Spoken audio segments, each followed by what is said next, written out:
O tema da nossa mensagem é felicidade completa, ou alegria completa, nós poderíamos também assim dizer, né? Primeira carta de João, capítulo 3, verso 2, você que nos assiste, nos acompanha pelas redes sociais, abra sua Bíblia, acesse a sua Bíblia no seu smartphone, caso você não esteja próximo à sua Bíblia física, e vamos ler juntos esse que é um texto maravilhoso da Palavra de Deus. Um texto extraordinário, porque é um texto que ele fala do presente, dando uma certeza para o momento que vivemos, mas ele também aponta para o futuro. Aponta para um futuro. Uma vez eu ouvi uma palestra de um médico, e ele disse assim que o presente deixa de ser presente depois de 3 segundos. Depois de 3 segundos já é passado. Mas esse é um texto que mantém o presente, uma certeza no presente, e os 3 segundos passam e essa certeza permanece. E aponta para o futuro de maneira extraordinária. Diz assim um texto bíblico: amados, agora somos filhos de Deus, e ainda não se manifestou o que haveremos de ser. Sabemos que quando Ele se manifestar, seremos semelhantes a Ele, porque haveremos de vê-lo como Ele é. Aqui está um texto extraordinário dessa carta paulina, dessa carta joanina, melhor dizendo. E é interessante porque João, quando ele escreve essa carta, apesar de que aqui na sua introdução, no seu prólogo, não aparece a identificação do autor, mas ao escrever essa carta a gente encontra alguns elementos que fazem uma ligação direta com o Evangelho de João. Acredita-se que essa carta foi escrita no finalzinho do primeiro século, entre o ano 90 e o ano 95, ali findando o primeiro século.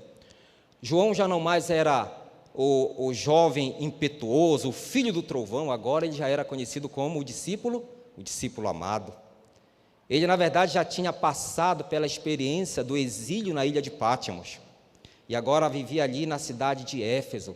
E ele, então, escreve esta carta, que talvez não seja uma carta com um viés teológico muito rebuscado, mas ele apresenta uma preocupação pastoral.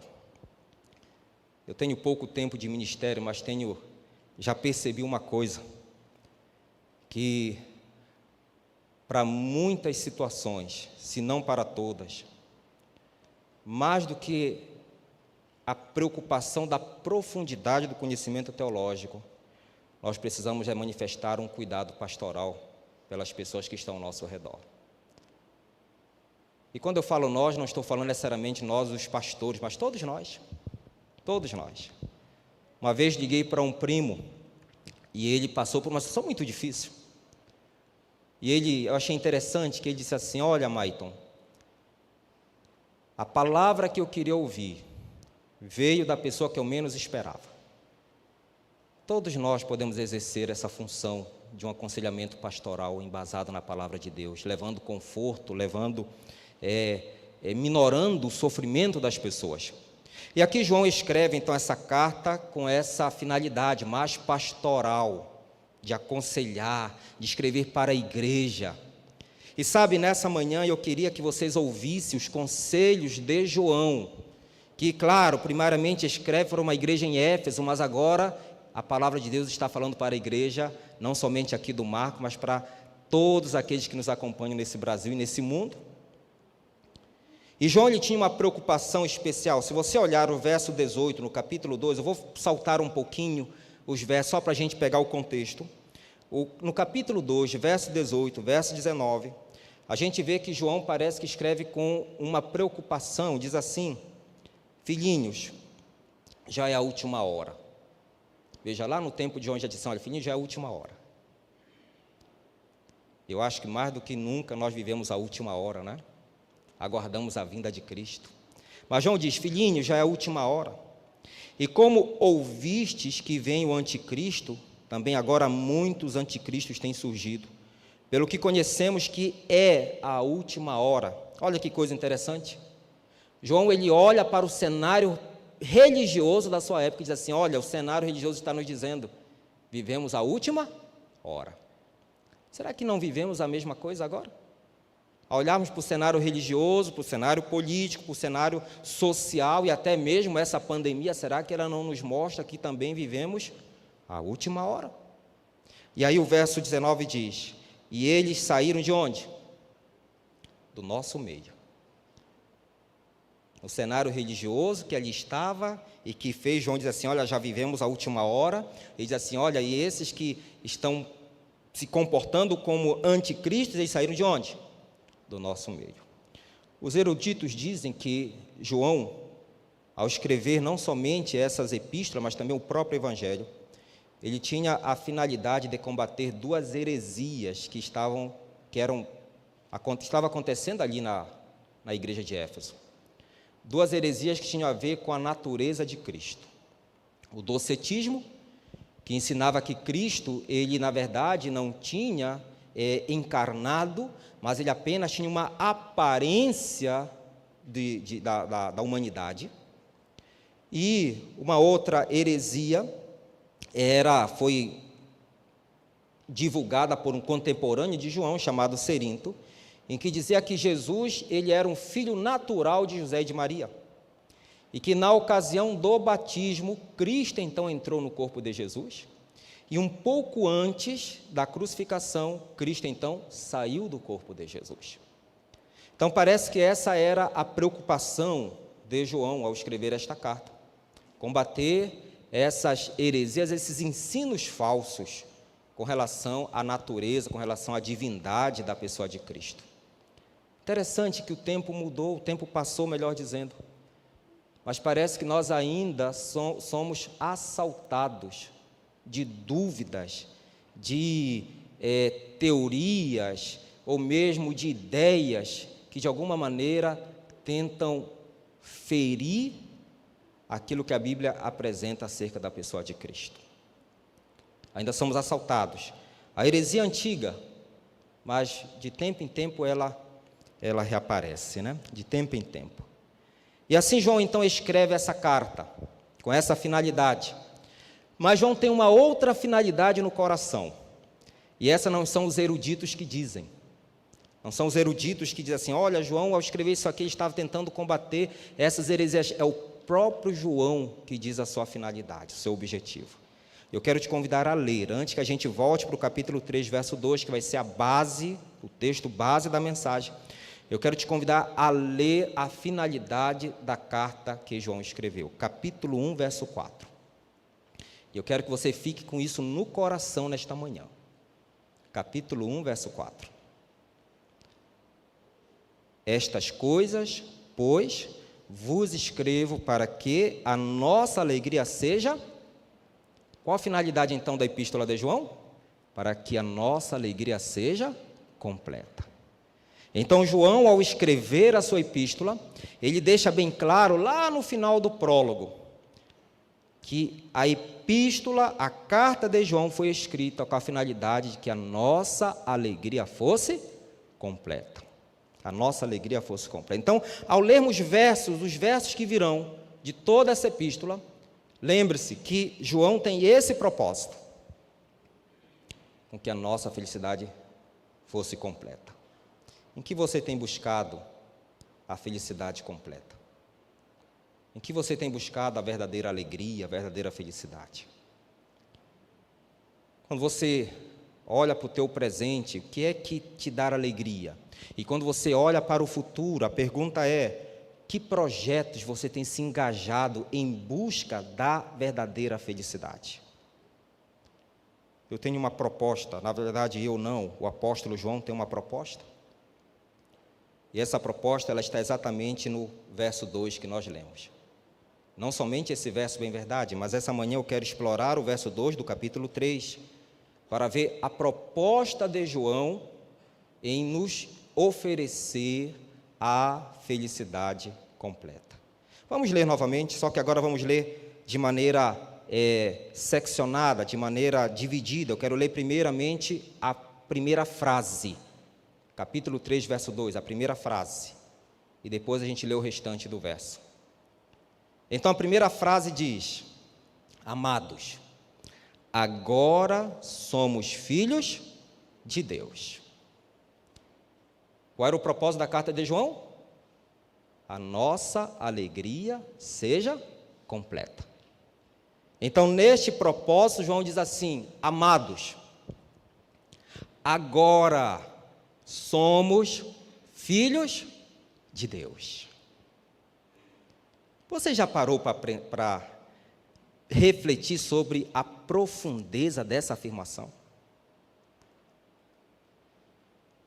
Quando eu olho esta frase, a primeira coisa que me chama a atenção, esta declaração, esta afirmação, a primeira coisa que me chama a atenção é que João, ele está usando um verbo no presente. Ele não está dizendo que eu e você, que nós seremos filhos de Deus quando o reino celeste chegar. Ele não está dizendo que vai ser necessário chegarmos no céu primeiro, para então Deus dizer assim: olha, vinde, filhinhos, agora vocês poderão ser chamados de meus filhos. Sabe que o texto, ele está dizendo assim para a gente: olha, agora nós somos filhos. Enquanto somos pecadores, enquanto ainda somos pecadores, enquanto ainda caímos no pecado, cedemos à tentação, enquanto ainda estamos longe da imagem e semelhança de Deus, agora somos filhos de Deus.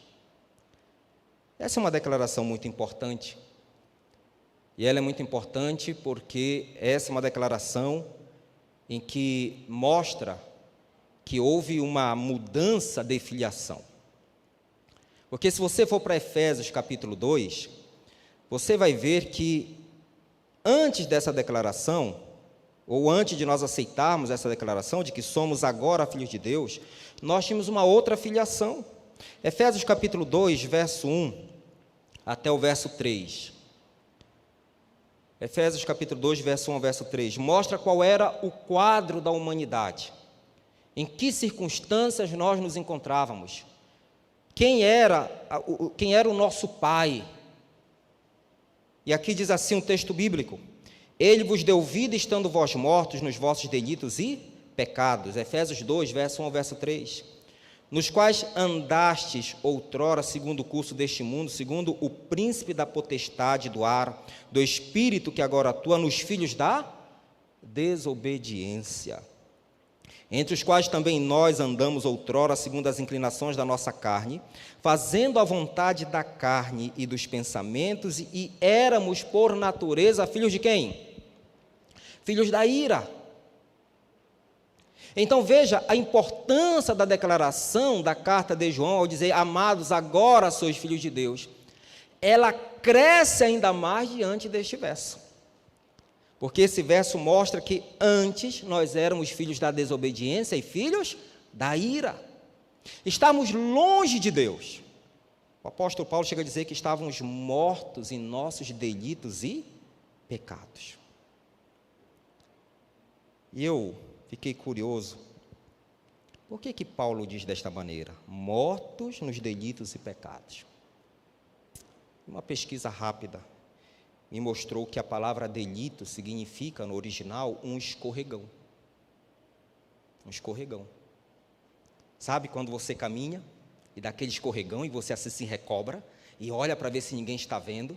Às vezes tem uma ou duas pessoas olhando, você fica um pouco envergonhado, mas sabe que já vai caminhar e aquela pessoa vai te perder de vista, então aquela vergonha vai ser algo passageiro. Paulo está dizendo: os pequenos escorregões que damos, ele nos mata e nos torna filhos da desobediência e da ira. Mas Paulo fala de outra palavra, e usa a palavra pecado, que é o grego hamartia, que significa literalmente errar o alvo. Então, o que é que nos tornou filhos da ira? O que é que nos tornou filhos da desobediência? Os escorregões, as erradas de alvo, o pecado, em toda a sua natureza, em toda a sua, digamos assim, gradação, se for possível a gente tornar o pecado em maior e menor. Em todas as circunstâncias, o pecado nos tornou filhos da ira, filhos da desobediência, mortos espirituais. No entanto, meus queridos, o apóstolo João diz que agora somos o quê? Filhos de Deus. Saímos da condição de filhos da ira, filhos da desobediência, para agora sermos então declarados perante o universo que somos filhos de Deus. Mas como isso é possível? Talvez alguém esteja se perguntando.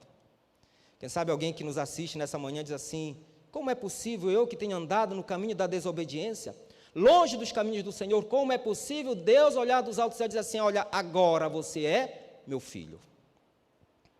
Como isso é possível? João capítulo 1, verso 12, nos mostra como é possível eu e você, enquanto somos pecadores, enquanto, damos os nossos escorregões na vida, erramos o alvo, como é possível Deus mudar a nossa sorte, mudar o nosso destino e dizer assim: olha, você não mais é filho da ira, você não é mais filho da desobediência, agora você é filho de Deus. João capítulo 1, verso 12 nos revela como é possível esta declaração se tornar uma realidade nas nossas vidas. Como é possível nós nos pegarmos essa promessa e dizer assim: não, essa promessa não é só para aquele que fala, essa promessa é para mim também.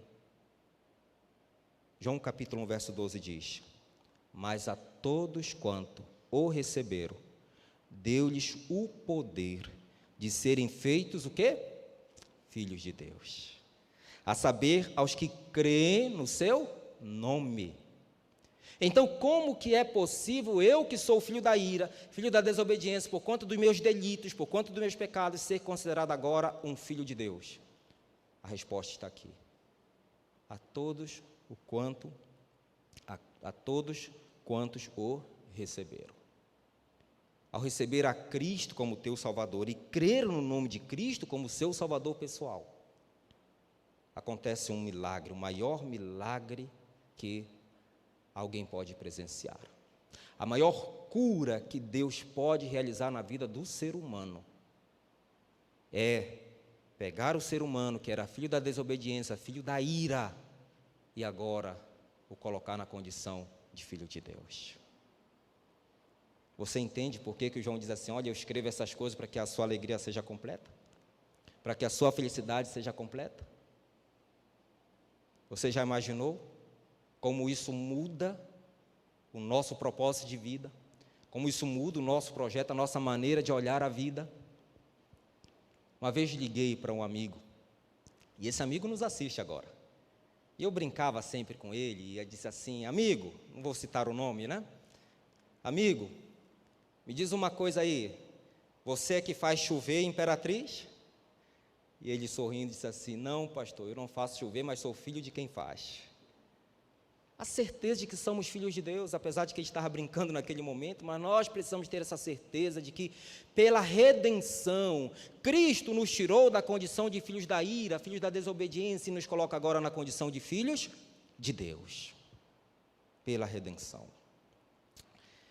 Existe uma citação de um comentarista bíblico, William Barclay, em que ele diz algo muito interessante com relação a isto. Eu gostaria de compartilhar com vocês. William Barclay diz o seguinte: que por sua natureza, o homem é criatura de Deus, porque Deus é o seu Criador, mas pela graça, o homem chega a ser filho de Deus. Então a nossa alegria é completa quando nós entendemos que agora, no presente, pela redenção, nós somos filhos e filhas de Deus. Mas o que seria de nossas vidas se a promessa terminasse aqui? O que seria de nossas vidas se Deus falasse: olha, você é meu filho, mas você só vai viver aí nesta terra. É o corona que vai assaltar esse planeta, outros desastres naturais, ataques dos gafanhotos, o amor se esfriando. Você, na melhor da expectativa, você vai chegar a um centenário de vida. Será que a nossa alegria seria completa? Será que nós teríamos, assim, a alegria de poder servir a um Deus que iria dizer assim: não, olha, vocês são meus filhos, eu vou cuidar de vocês, mas vocês vão ter que ficar aí nesta terra. Você sabe que existe uma ideia em que diz isso, né? Em que diz que Deus, ele é como aquele homem que deu a corda no relógio e deixou o relógio trabalhar. Criou tudo e agora está deixando aí o processo da degeneração do planeta, e o planeta então vai se acabar sozinho. Existem essas ideias. E existem muitas pessoas que não conseguem ter alegria em Deus por conta dessa ideia. Mas vamos ler o restante do verso. Eu convido você a voltar para a Epístola de João, no capítulo 3, para ler o restante do verso 2. Para você ver o que é que João tinha em mente quando ele fala que escreve essa epístola para que nossa alegria seja completa, para que nossa felicidade seja completa. Porque João agora, ele não mexe apenas com a dimensão temporal do presente, mas ele aponta também para o futuro. E aí João diz assim, depois que ele diz que somos filhos de Deus, ele diz, e ainda não se manifestou o que haveremos de ser. Sabemos que quando ele se manifestar, seremos semelhantes a ele, porque haveremos de vê-lo como ele é. Olha que coisa tremenda. João diz, olha, já é uma alegria para nós sermos declarados filhos de Deus agora, no presente. A alegria ainda vai ser maior, porque quando ele se manifestar, ele quem? Jesus Cristo. Quando Cristo se manifestar, não somente seremos declarados filhos, mas agora seremos o quê? Semelhantes a Ele. João, ele resgata algo que se perdeu no Éden. O que foi que se perdeu no Éden por conta do pecado? A imagem e semelhança de Deus nas suas criaturas. João agora parece que está dizendo assim, olha, aquilo que foi perdido no Éden por conta do pecado, quando ele se manifestar, será devolvido. A alegria, ela só será completa quando isso acontecer. Como é que nós chamamos para isto? Há um termo que nós usamos para identificar esse momento em que o nosso corpo será transformado e que o corruptível será revestido pelo incorruptível. Como é que nós chamamos para isso? Glorificação. Duas palavras interessantes: redenção e glorificação. Então, pela redenção, Cristo nos garantiu a filiação. Pela redenção, Cristo, ele nos tirou da condição de filhos da ira, filhos da desobediência, e nos coloca agora como filhos de Deus, pela redenção. E quando ele se manifestar na sua parousia, então nós seremos o quê? Glorificados. Seremos glorificados. Agora eu tenho uma preocupação. A afirmação diz respeito ao presente. E há uma promessa para o futuro. Mas veja que aqui quando nós usamos aí os tempos verbais que o verso nos apresenta, parece que existe aqui um lapso. Existe um lapso aqui. Porque João diz assim, agora somos e ainda não se manifestou.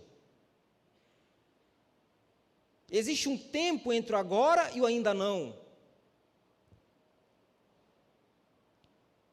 E entre o agora e o ainda não existe uma terceira palavrinha que eu queria aqui falar.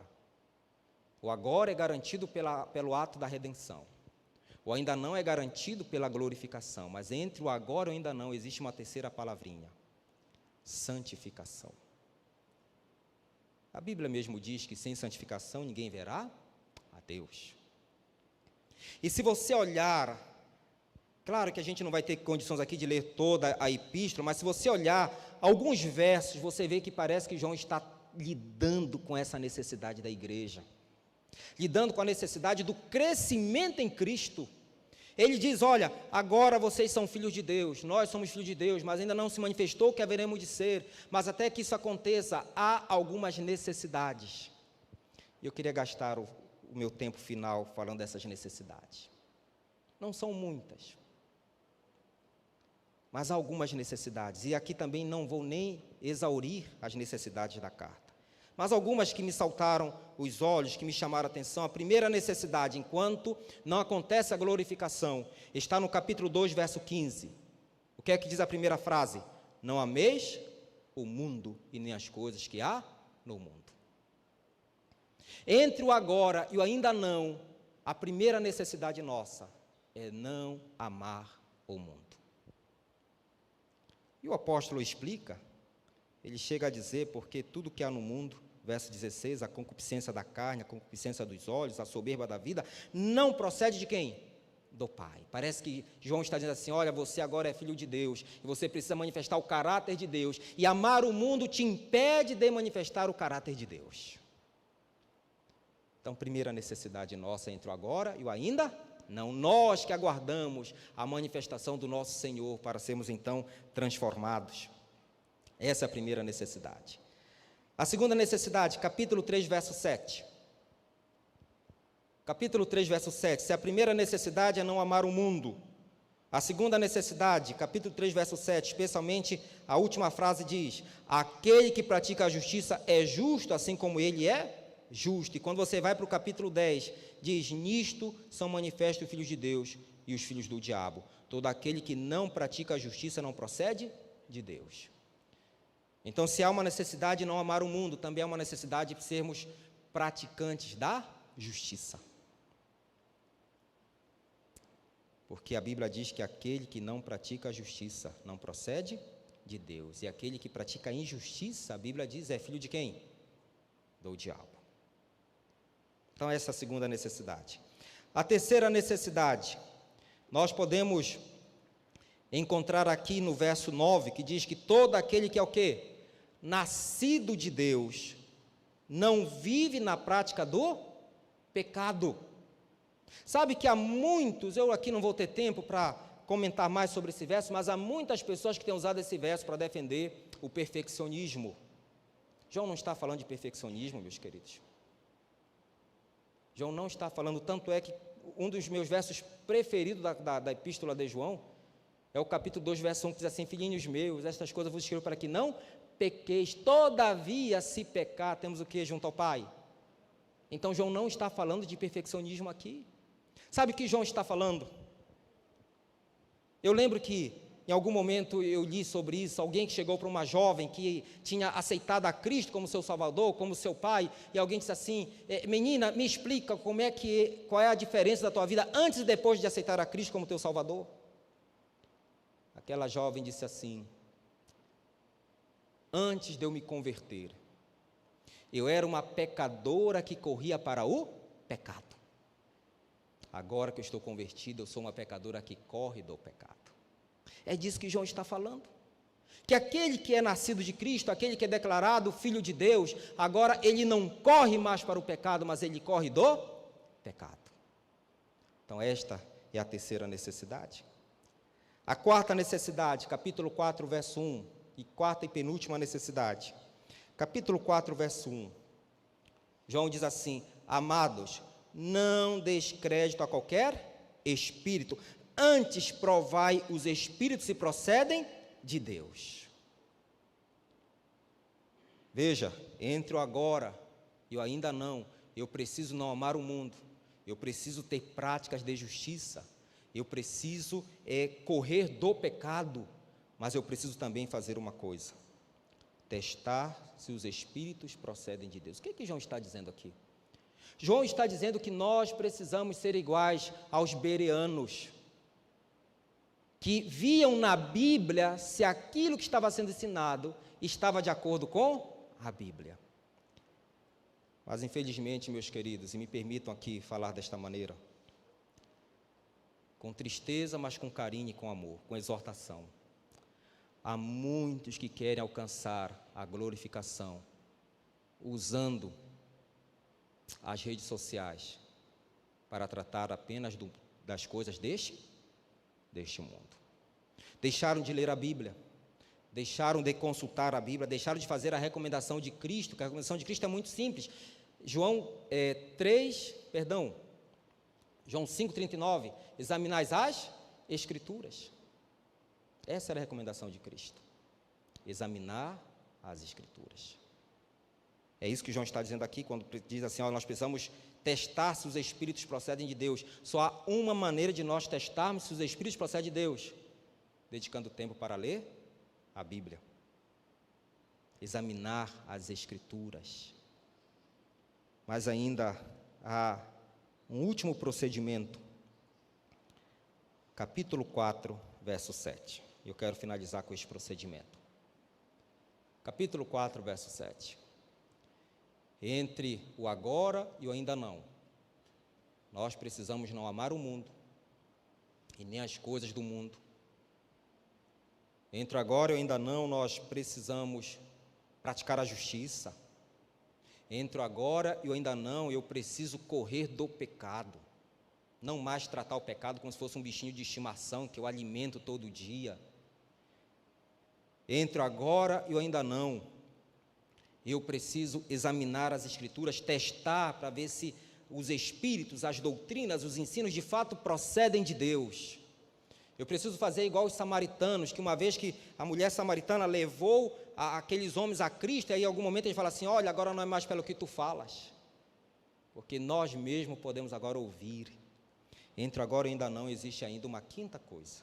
Capítulo 4, verso 7 diz, amados, amemo-nos uns aos outros, porque o amor procede de Deus. E todo aquele que ama é nascido de quem? É nascido de Deus. E conhece a Deus. Aquele que não ama, não conhece a Deus, pois Deus é... Aqui está. Entre o agora e o ainda não, a recomendação simples da Bíblia. Amemo-nos uns aos outros. Porque todo aquele que ama é nascido de Deus. É nascido de Deus. É filho de Deus. Curiosamente, Paulo usava muito, quando falava de filhos, Paulo usa, mas ele usava muito um termo que significava filhos por adoção. Mas João, ele usa um outro termo que significa filhos por novo nascimento. Em Cristo somos filhos por novo nascimento. Em Cristo seremos glorificados na sua vinda. Mas em Cristo precisamos viver uma vida de crescimento, de santificação. Esse é o meu desejo. E eu quero te convidar a fazer isso também. A ter a alegria de saber que no presente Cristo declara, Deus declara que eu e você somos filhos dele. A ter alegria em saber que no futuro seremos transformados à sua semelhança e a desejar com que isso chegue, com que isso aconteça. Mas também quero te convidar a vivermos uma vida de crescimento em Cristo, enquanto o agora e o ainda não, ele não acontece. Ou melhor dizendo, o agora já está acontecendo, né? Já é a realidade, enquanto o ainda não se manifestou, não chega, que só acontecerá na parousia, na vinda de Cristo. Eu quero te convidar, pelo poder de Cristo, a ter uma vida de santificação, a permitir com que o Espírito Santo santifique a tua vida, permitir com que o Espírito Santo trabalhe na tua vida de tal maneira que as pessoas olhem e possam dizer, ali vai um filho e uma filha do Deus Altíssimo. Quantos aceitam esse desafio? Deus seja louvado. Posso orar com você? Você que nos acompanha, se você puder fechar os olhos, aí onde você está, e se juntar a nós nesta oração. Oremos. Nosso Pai Celestial, obrigado, Senhor, porque esta manhã é uma manhã de grande alegria, de grande felicidade para nós. Porque a Tua palavra, Pai querido, declara de forma tão clara que em Cristo, pela redenção que Ele proveu, nós somos declarados agora Teus filhos, filhos e filhas.